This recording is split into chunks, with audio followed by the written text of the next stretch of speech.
the Myrtle Beach Police Department. In a world of criminals who think that they can just do things and be free like free citizens. Like, for example, you'll teach those damn women that they can't wear thongs on the beach. This is the same police department who thought it was appropriate to enforce a backwards and sexist law that a free person and an American citizen can't even wear a thong on a beach if they choose to. And mind you, this is during the pandemic, so these police officers who are not wearing masks are quite literally saying that they are better serving and protecting this woman by preventing her from wearing a thong. But they don't care if she gets the virus or not by not wearing masks as they arrest her for a non-violent offense. They'll make videos where they'll tell you to lock your doors, but I'm not quite sure why they tell you that. The police officers are just gonna raid the wrong home anyways and traumatize a single mother and her 2 children. Sorry that this happened. I know that it was scary, but we will follow up with Mom and talk a little bit to you all later on after we talk to everybody and have the opportunity to talk to everybody from last night, okay? What is going on? Why are they here? And are they after us?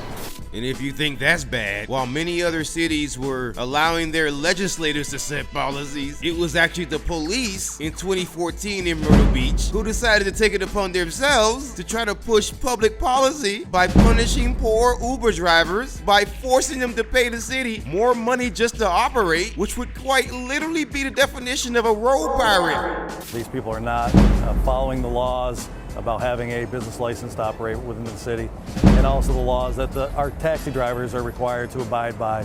As a result of the investigation, 3 drivers were cited for operating without a business license, a fine of $1,092, plus operating without a valid chauffeur license, an additional fine of $262. All the subjects were cited and released that have court dates in the future.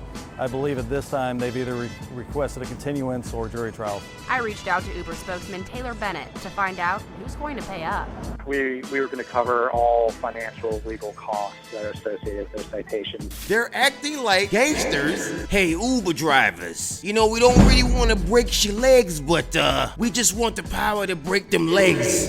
And if you want our protection or to want us to leave you alone, you gotta pay up, you know? You gotta pay up the old Myrtle Beach gang, the old Myrtle Beach road pirates, who want the city to get more money from the people, even though Uber drivers already pay taxes. It would be one thing if it were a legislator talking about this, but these are the police.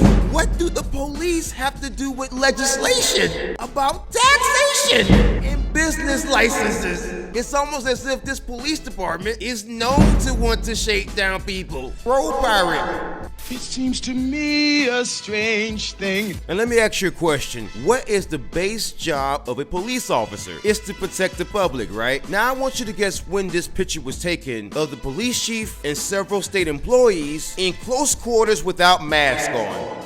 Guess which year this picture was taken in? Well, if you guessed last year, you'd be wrong. That's actually from this year. And this is actually in April. I mean, this is when we didn't understand anything about the virus and when things were just going haywire. It was that time period that this picture is from. It seems to me a strange thing. This is the same police chief who had no issue with her officers arresting someone just for being on the beach with a thong on. A strange thing. Even though that person had done nothing violent and had violated nobody's rights just by doing some backflips on a beach. These people have been passing out heavy-handed fines and even arresting people just for violating the governor's stay-at-home orders and the lockdown orders that were once in effect in South Carolina. This picture was taken back in April, which violated what the governor said about holding parties and indoor gatherings, and now it seems to me a strange thing. If I can't trust the police chief to not put senior citizens at risk while having retirement parties, which I guess could make it a permanent retirement party, then I gotta worry about police officers just straight up lying to citizens. Now I want you to listen to this interaction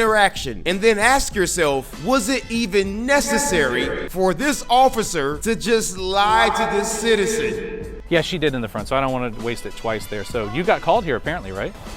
Say that again? You got called over here for me? No, I just saw you walking around, so I came in. You saw me walking around from the bushes, and there's another guy walking around over the bushes? Yeah, I gotta walk to my car. Oh, really? Yeah. Oh, nice. Then she made contact with the trooper over there that went to cry and whine about me filming? Is that what it was? I don't know anything about that. I just walked out and someone said you were out here filming. You're not gonna speed past that like you didn't just say what you just said.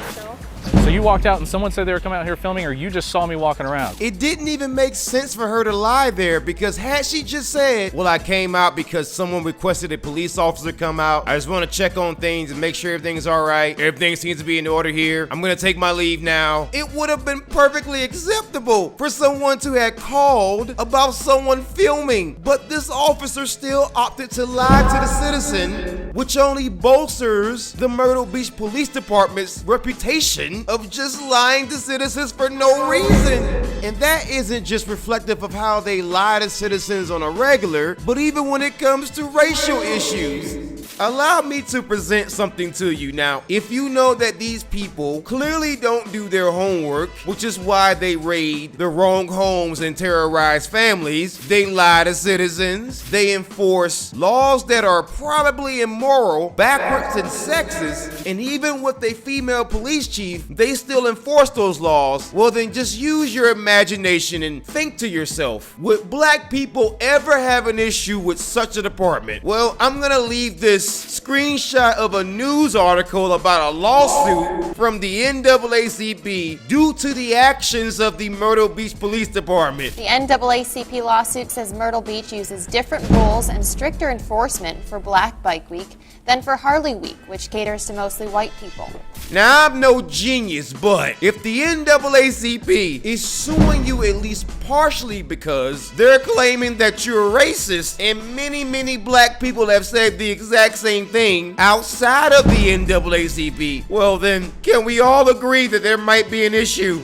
I mean, if you need a clear example as to just what I mean by this police department seriously has an issue with black people and understanding black people, here is a prime example. This footage came from the social unrest that happened earlier this year in South Carolina and also across the country. Now, while I do understand that the young lady featured in this video was very unruly and a little bit out of control, the one thing that you don't do as a response is grab her by her hair and then aggressively drag her across the ground. Because it doesn't matter how you slice it or dice it, that looks bad. And allow me to explain to you why that looks bad. It looks bad because to a black woman, her hair is very important. If you don't believe that, just go find a group of black men or black women or just a group of black people in general and just ask. And I guarantee you more times than not, they will tell you that a black woman's hair is one of her most prized possessions.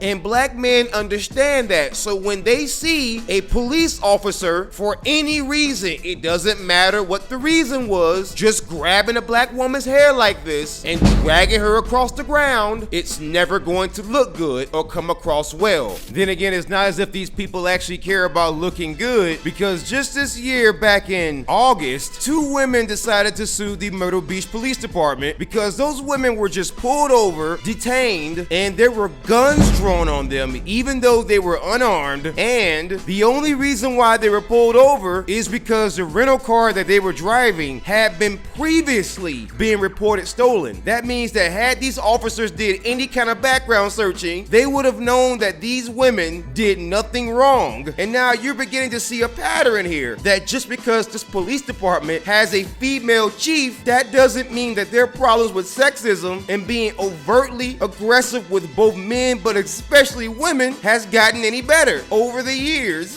I mean, honestly, if they're just gonna behave like road pirates and behave like gangsters, then maybe the people should have a choice in being protected by the criminals or the criminals with badges, because at this point, I'm not sure if there's a difference in Myrtle Beach. But what do I know? I'm just the devil in the details. Oh my God.